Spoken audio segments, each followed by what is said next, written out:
what Anand was pointing out was that there is a lot of difference in the styles that we have, I have worked in.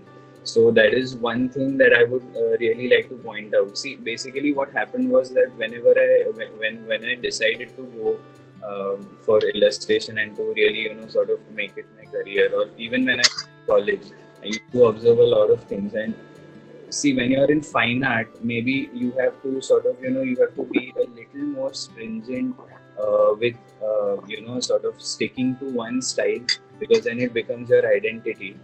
So it is very important from a fine art perspective.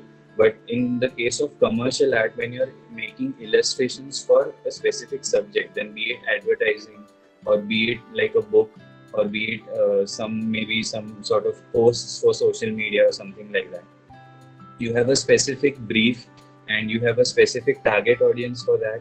So I have always, kept in mind that, I am always going to be someone who's going to be very versatile in the approach towards illustration. I really didn't, ever want to stick with just one style.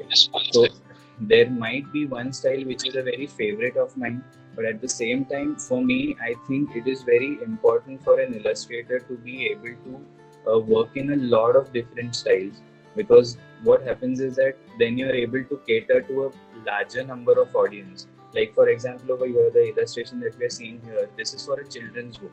So for a children's book, which is like for really small kids. So, automatically the characters are that way. The colors are more vibrant, and, they're made in a way that they look more, comical and very adorable and that sort of a thing. So the style here is again very different from what you do for, say, a Ruskin Bond book, which is for a little grown-up kids, we can say, or maybe for an advertising campaign where sometimes you want to have something funny, but at the same time, if you make it in a very realistic way, it is more appealing to the overall target audience. So I think that is what Anand you were trying to point out. Yeah, so this is these few illustrations from here on. They're just a continuation of the same book. This is from the book Milk Mustache. It's been written by Vikas Khanna, Chef Vikas Khanna. This is his second book, children's book. So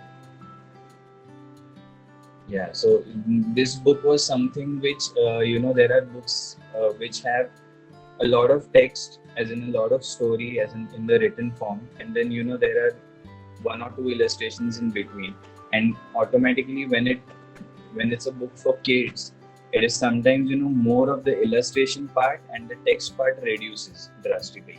So this particular book is in a format where each and every page of the book had an illustration. So it was basically the illustration carrying the whole story, and literally the story part or the text part was just one line on each page. So for example, in this particular page, I think the line was something like, every morning the kids would tumble out of their beds yawning, something like that. So that was just one line, and this illustration. So this was one entire page of that book. So all the pages have a big edge to edge illustration with just one line of the story.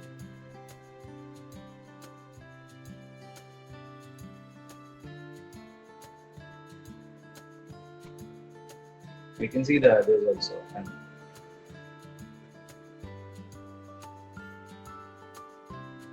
Yeah, so early in the morning, the little girl's father, he's a milkman basically.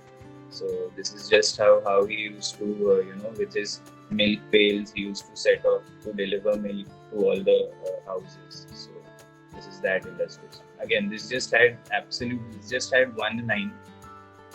All these pages had just one line, single line of the whole story. This is where how she would gather with all her friends. These are the four characters from the book actually.